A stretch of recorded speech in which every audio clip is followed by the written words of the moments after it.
Hello बच्चों, क्या हाल चाल। और आज फिर से आपका भाई लेकर के आया है इस BA concept king YouTube channel पर क्लास 12th का चैप्टर 6 जो कि हिंदी है। और इस चैप्टर 6 का नाम एक लेख और एक पत्र है। इस पाठ का सारांश आज आपका भाई प्रस्तुत करेगा, काफी मस्त शब्दों में और आसान शब्दों में। तो आइए इस सेशन को काफी अच्छे ढंग से शुरुआत करते हैं। लेकिन शुरू करने से पहले हमेशा से आपका भाई आपसे कुछ कहते रहा है, तो आप लोगों से कहना ये है कि अगर आप इस YouTube चैनल पर नए हैं तो चैनल को सब्सक्राइब करें और वीडियो अच्छा लगे तो लाइक करें और साथ ही साथ कमेंट करके बताएं कि आपको ये वीडियो कैसा लगा। और साथ ही साथ अपने दोस्तों में इस वीडियो को ज्यादा से ज्यादा मात्रा में शेयर करें ताकि आपको भी फायदा हो और आपके दोस्तों को भी। तो आइए ना शुरू करते हैं इस सेशन को काफी अच्छे ढंग से। तो आइए शुरू करते हैं हम। जैसा कि आप देख रहे हैं कि चैप्टर का नाम है एक लेख और एक पत्र, और इस पाठ का सारांश आज आपके बीच प्रस्तुत किया गया है, जिसके लेखक हैं भगत सिंह। वही भगत सिंह जिनका नाम शहीदों में एक बड़े ही उच्च स्तर से लिया जाता है। और ये 12th हिंदी चैप्टर 6 है। तो आइए इस महान आत्मा और इस भारत के युवाओं के दिल में बसने वाले एक महान अनुभूति का आज हम लोग अनुसरण करेंगे और इस चैप्टर को अच्छे ढंग से पढ़ेंगे। तो चलिए शुरू करते हैं हम। तो सबसे पहले हम इनके बारे में जानेंगे कि इनका जन्म वगैरह ये सब बातें। तो चलिए हम शुरू करते हैं। तो जैसा कि आप देख रहे हैं एक लेख और एक पत्र है, एक लेख और एक पत्र है, एक लेख और एक पत्र। पाठ के लेखक परिचय। सबसे पहले आपका भाई लेखक परिचय बताएगा। सारांश में इंपॉर्टेंट चीज यही होता है, सबसे पहले लेखक परिचय, उसके बाद आगे की कहानियां। तो आइए स्टार्ट करते हैं। तो आप जैसा देख रहे हैं कि एक लेख और एक पत्र। पाठ के जो लेखक हैं वो भगत सिंह हैं।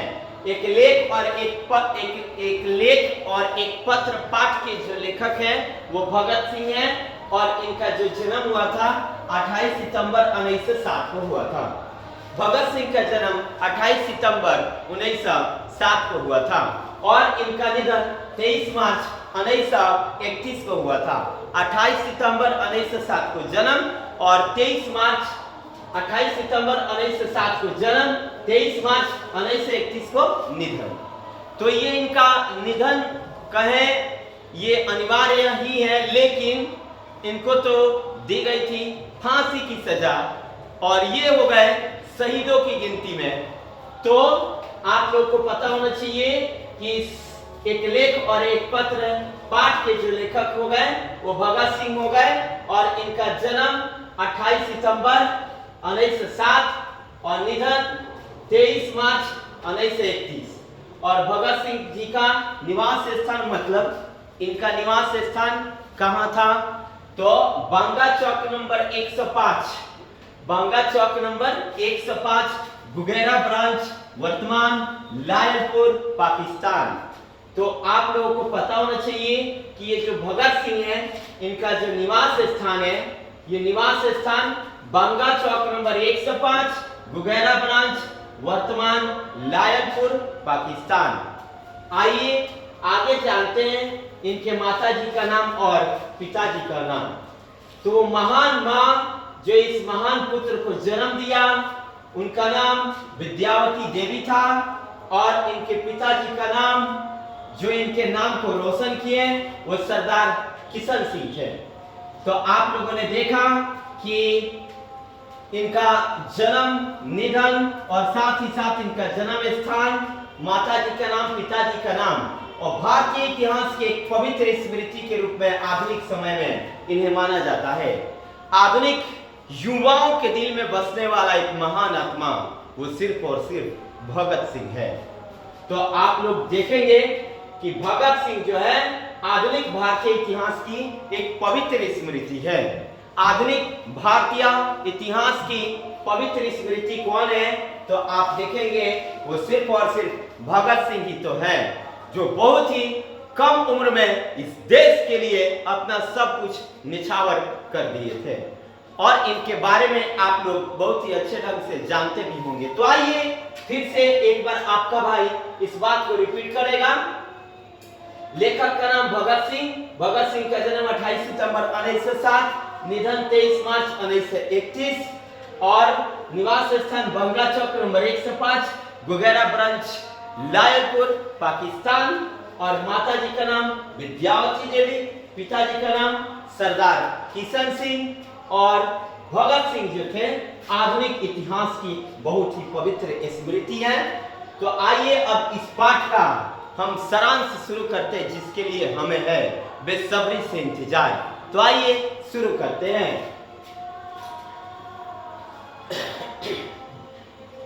चलिए तो स्टार्ट हो। जैसे कि आप देख रहे हैं, एक लेख और एक पत्र निबंध का सारांश। एक लेख और एक पत्र निबंध का सारांश आपका भाई लेकर के आए। काफी मस्त रक्ची के स्टाइल में आपका भाई समझाएगा, मस्त जबरदस्त तरीके से। तो आइए शुरू करते हैं। इस बात का बड़ा भारी शोर सुना जा रहा है कि पढ़ने वाला नौजवान यानी कि विद्यार्थी राजनीति या पॉलिटिकल कामों में हिस्सा न ले। आजकल इस बात की बड़ी शोर शराबा है, ऐसा भगत सिंह अपने लेख में लिखते हैं कि आजकल इस बात का बड़ा ही भारी शोर सुना जा रहा है कि जो भी नौजवान नवयुवक विद्यार्थी हैं वो राजनीति में भाग नहीं ले। पंजाब सरकार की राय बिल्कुल ही न्यारी है। पंजाब सरकार पता है क्या करती है? पंजाब सरकार है वो जब कोई भी छात्र कॉलेज की अवस्था में प्रवेश करता है ना, जब कोई छात्र कॉलेज की अवस्था में प्रवेश करता है तो उससे ये सिग्नेचर करा दिया जाता है कि तुम्हें राजनीति में प्रवेश नहीं होना है ना। पंजाब सरकार की ये बहुत ही न्यारी फैसला है, ऐसा ये पूर्वज लोग कहते हैं। और भगत सिंह अपने लेख में ये बात को प्रस्तुत किए हैं कि इस बात का बड़ा भारी ही शोर सुना जा रहा है कि आज के जो नौजवान हैं, जो विद्यार्थी हैं, वो राजनीति में भाग नहीं ले सकते, है ना। पंजाब सरकार की जो राय है बड़ी ही न्यारी है। पंजाब सरकार कहती है कि जो भी नवयुवक हैं, नौजवान हैं, उनसे हस्ताक्षर करा करके तो ही वो विद्यालय में नामांकन करवाती है और विद्यार्थियों को, नौजवानों को वो पॉलिटिकल यानी कि राजनीति में नहीं उतरने देती है। तो आप देख सकते हैं विद्यार्थियों से कॉलेज में दाखिल होने से पहले इस आशय की शर्त पर हस्ताक्षर करवाए जाते हैं कि वे पॉलिटिकल कामों में हिस्सा नहीं लेंगे। आगे हमारा दुर्भाग्य कि लोगों की ओर से चुना हुआ जो व्यक्ति है यानी कि मनोहर है, जो अब शिक्षा मंत्री है, स्कूलों कॉलेजों के नाम एक सर्कुलर या परिपत्र भेजता है कि कोई पढ़ने वाला पढ़ाने वाला पॉलिटिक्स में हिस्सा न ले। बताइए, क्या पढ़ने वाले पढ़ाने वाले व्यक्ति पॉलिटिक्स में हिस्सा नहीं ले सकते? जो लोग नहीं पढ़े हुए अपने देश को चला रहे हैं, देश को जो लोग चला रहे हैं वे लोग अनपढ़ लोग हैं, थोड़ी सी अनुभव है ना।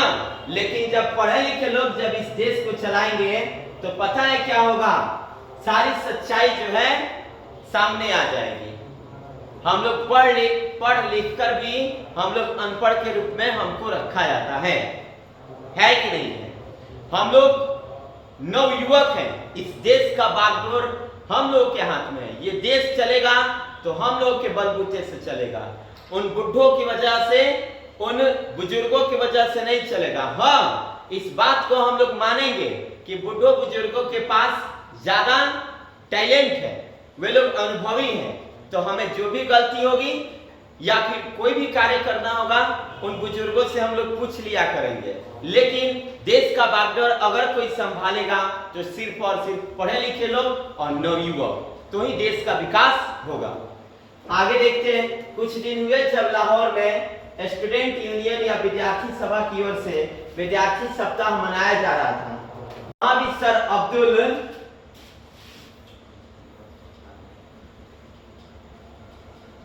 सर अब्दुल कादर और प्रोफेसर ईश्वरचंद्र नंदा ने इस बात पर जोर दिया कि विद्यार्थियों को पॉलिटिक्स में हिस्सा नहीं लेना चाहिए। बताइए यहाँ पे तो प्रोफेसर ईश्वरचंद्र नंदा ने और प्रोफेसर ईश्वरचंद्र नंदा और एक और व्यक्ति है जिनका नाम है सर अब्दुल कादर और प्रोफेसर ईश्वरचंद्र नंदा ने इस बात पर काफी ज्यादा जोर दिया कि युवाओं को राजनीति में शामिल नहीं होना चाहिए। सभी मानते हैं कि हिंदुस्तान को इस समय ऐसे देश सेवा की जरूरत है जो तन मन धन देश पर अर्पित कर दे और पागलों की तरह सारी उम्र इस देश की आजादी के लिए निछावर कर दे, है ना। सबको ऐसे एक नेता की जरूरत है जो इस देश के प्रति अपना तन मन धन अर्पित कर दे। उसे न लोभ हो, न लालच हो, न किसी भी प्रकार का मोह माया हो। पारिवारिक स्थिति से वो व्यक्ति जकड़ा नहीं रहे, क्योंकि जो भी पारिवारिक स्थिति से आज तक जकड़ा वो कभी भी आगे नहीं बढ़ पाए।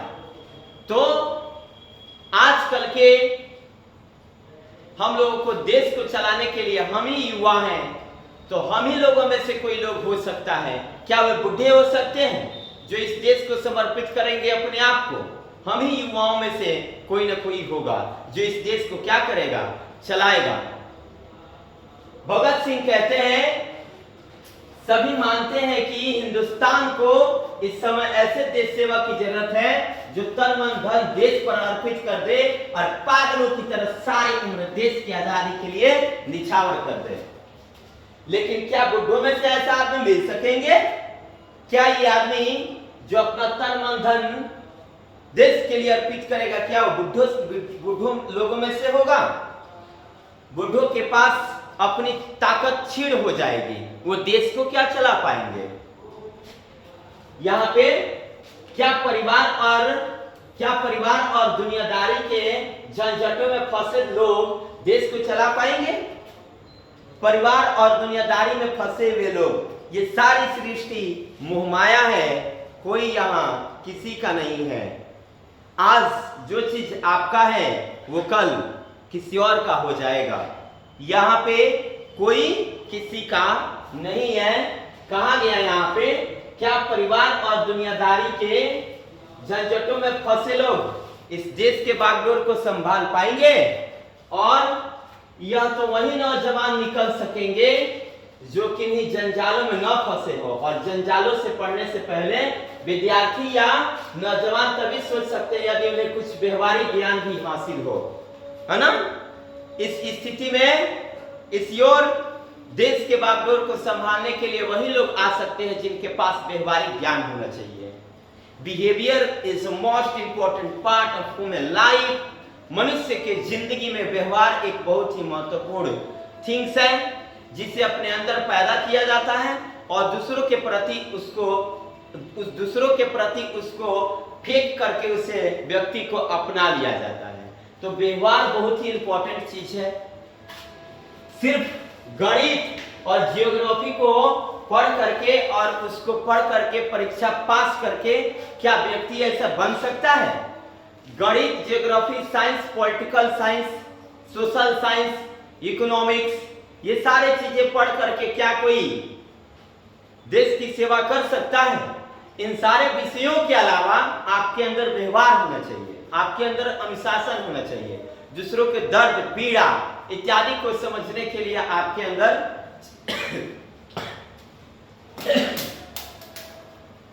अंदर क्षमता होना चाहिए। तो आप देश के बागडोर को क्या कर सकते हैं? संभाल सकते हैं। आगे कहते हैं ध्यान देना है, काफी मोस्ट इंपॉर्टेंट बात है। क्या इंग्लैंड के सभी विद्यार्थियों को कॉलेज छोड़कर जर्मनी के खिलाफ लड़ने के लिए निकल पड़ना पॉलिटिक्स नहीं थी? इंग्लैंड के सारे छात्र, किसी भी देश को चलाने वाला वहां के नौजवान ही हुआ करता है। और जब भी किसी देश पर आपत्ति आई है तो उस देश को बचाने वाला सिर्फ और सिर्फ विद्यार्थी ही है। इंग्लैंड में जब आंदोलन चल रहा था तो इंग्लैंड के सारे छात्रों ने जर्मनी के खिलाफ आवाज उठाया था।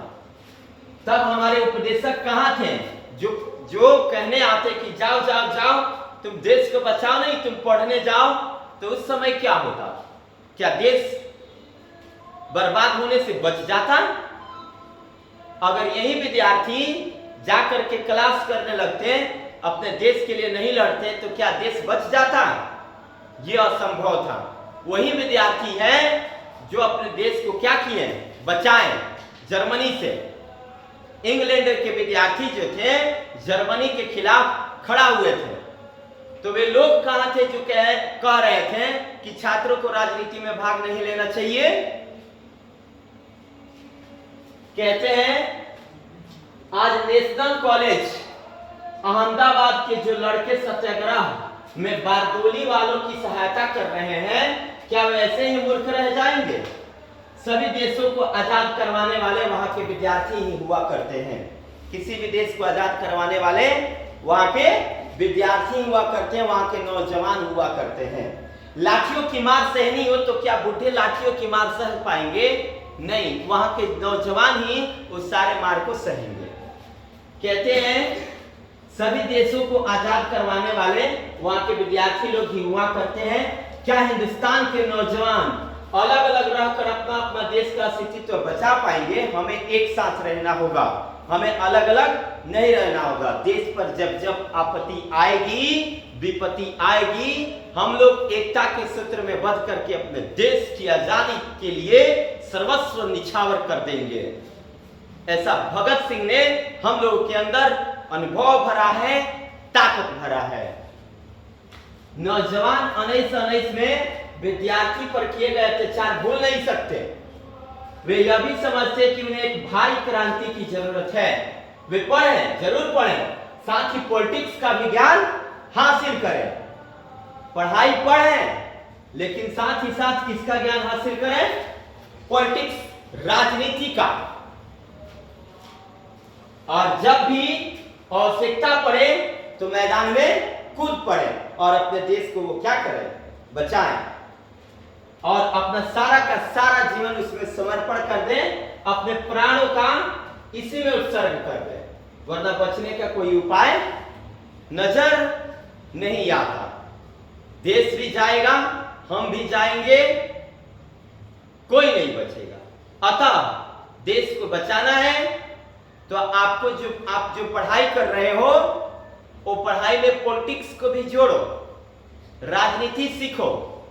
जब भी जरूरत पड़े राजनीति में खुद पढ़ो। ये आपका देश है,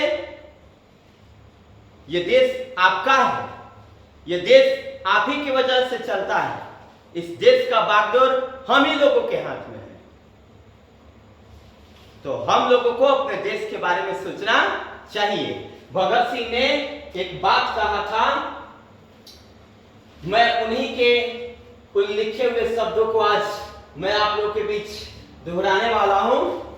आइए, भगत सिंह ने काफी शानदार शब्दों में अपने दिल की बात को उतारा था। लिख रहा हूं मैं अंजाम जिसका कल आगाज आएगा, लिख रहा हूं अंजाम जिसका कल आगाज आएगा, मेरे लहू का हर एक कतरा इंकलाब लाएगा।